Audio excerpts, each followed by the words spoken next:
I will tell you a tale of woe, of a place that promised much but delivered little. The Pratt Institute, Brooklyn, an esteemed institution of higher learning, where dreams are supposed to be made and futures forged. But alas, my friends, my experience was a far cry from that. As I walked through the hallowed halls, I was met with a sea of uninspiring teachers, who seemed more interested in their own artistic pursuits than in actually teaching. The curriculum, lazy and unengaging, failed to spark even a faint glimmer of excitement in my young mind. My 8-year-old and 12-year-old siblings, who had the misfortune of attending the Saturday art school, were bored to tears. When I expressed my concerns to the principal, teachers and curators, they refused to listen, dismissing my grievances with a callous, "If you don't like something, it's your problem." I asked for a refund, but that too was denied. The level of apathy and disregard for student welfare was staggering. But alas, my experience was not an isolated incident. Many others have suffered at the hands of this institution. Take, for instance, the student who was promised financial aid, only to have those promises broken.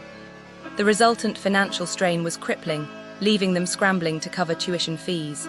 And then there was the issue of the outdated and overcrowded facilities, particularly the labs. The community vibe was nothing more than a cliquey, exclusive club, where only those from certain prep schools or social circles were welcome. The rest were left to fend for themselves, feeling like outcasts in their own institution. Professors were a mixed bag, with some being genuinely talented, while others seemed more interested in their own artistic pursuits than in teaching. Grading was arbitrary and subjective, leaving students at the mercy of their instructors' whims. Career services, touted as a valuable resource, were woefully inadequate, offering minimal help with internships or job placement. Students were left to navigate the treacherous waters of the job market on their own, with little support or guidance. And don't even get me started on the construction, which was constant, disruptive and noisy, making it nigh impossible to concentrate.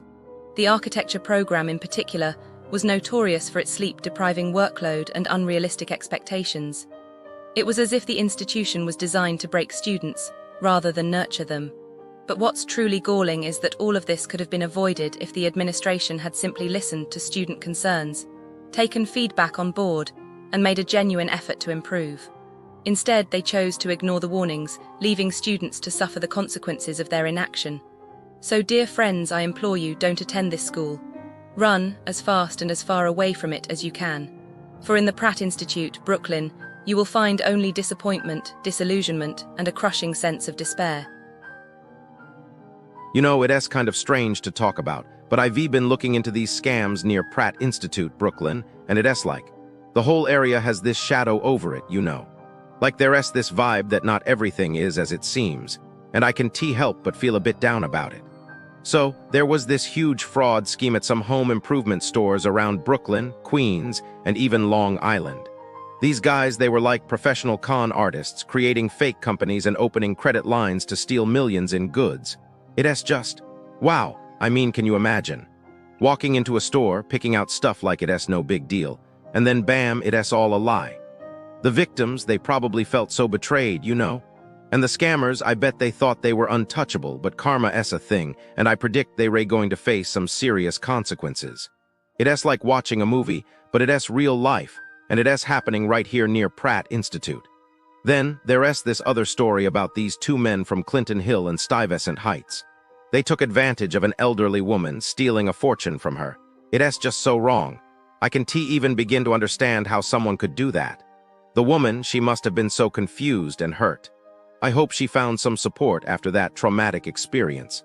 And the guys who did it, I don't know, I just feel like they're going to have to live with that on their conscience, and that's a heavy burden to carry. And it's not just big schemes, you know? Even small stores at places like Clinton Crossing have been targeted by scammers using fake checks. It's like, no one is safe from this kind of deceit. The store owners, they're just trying to make an honest living, and then these fraudsters come along and mess it all up. I imagine the owners must have been really shaken up, wondering if they can trust anyone after that. It makes you think about the kind of world we live in, where even a trip to a store near Pratt Institute can turn into a nightmare. And these scammers, they're probably thinking they're so clever, but they're not. They're just causing pain and suffering, and for what? A few bucks. It's not worth it, you know? I guess what I am trying to say is we've got to look out for each other. Because these scams, they ray not just numbers in a report, they ray real people's lives being turned upside down. And if we can trust the person next to us in line at the store, then what can we trust? It's just really disheartening. But I want to believe that good will prevail, that the victims will find justice. And maybe, just maybe, the scammers will realize the harm they've caused and change their ways. It's like we ray all in this together, and it's up to us to make our community near Pratt Institute a safer place for everyone. Businesses near Pratt Institute, Brooklyn, feel like they were designed by someone who read a tourist guide from 1997, then tried to photocopy it in the dark. They are the kind of places that charge rooftop prices for basement warmth. That smile with one corner of the mouth, while the other corner is already calculating how much extra tip can be silently added. I walked away thinking the whole neighborhood runs on a single engine hope you will not notice until your card is already swiped. The story starts at City Point, BKLYN, the shiny food hall that looks like an airport lounge that lost its flights. Security guards their treat the communal tables like customs checkpoints. One woman, soaked from rain, opened her own homemade sandwich and was told to leave because she had not bought the right stamp of approval. She had even bought a bottle of water to be polite, but the guard waved her out as if the water were contraband. Inside, Katz's counter could not make change for 20, and the card reader blinked like it had forgotten its own birthday.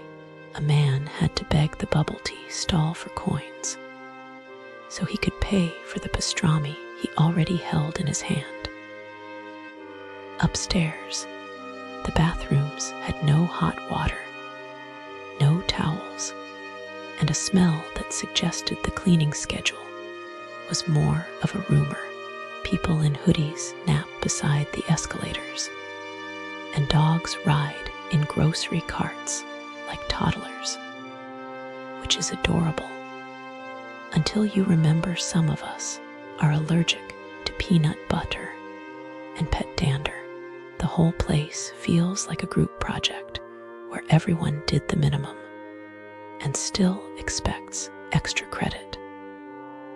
If you need to recover from that, you might think spa. Leeway Beauty Spa sits 3 blocks away, glowing pink neon like a promise it never intends to keep. The facials there are basically you lying down, while someone drapes a wet wipe across your cheeks, then leaves to gossip in another language for half an hour. One customer said no to a Mother's Day package 5 separate times, but the esthetician kept sliding the clipboard back until $20 somehow appeared as a non-refundable deposit. Another guest found the sheet mask still half folded in its Walmart pouch, placed on her face for exactly 5 minutes, then peeled off like a sticker. They charge tax they do not explain, tip they add before you can breathe. And if you arrive with a Groupon, they might simply laugh and tell you that coupon lives in a parallel universe. My skin felt exactly the same, only poorer.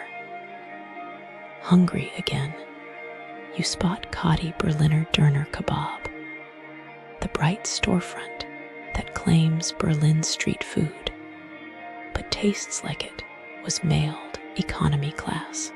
The menu promises bulgur, yet rice shows up like an uninvited cousin.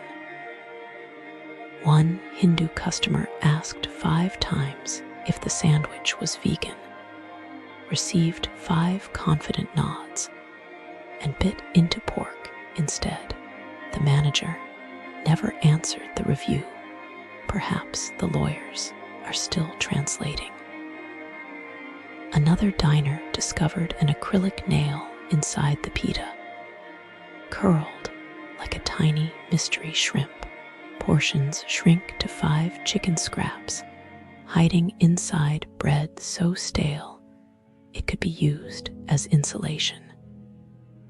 They post a halal certificate, but the cashier quietly warns that today's chicken is not the halal batch, while alcohol bottles glitter on the back shelf like contradictory trophies.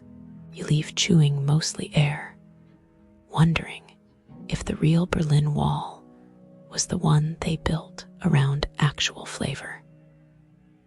Coffee usually fixes heartbreak, so you shuffle into Prima Brooklyn, formerly Primrose, now rebranded, but still smelling of mop water and regret.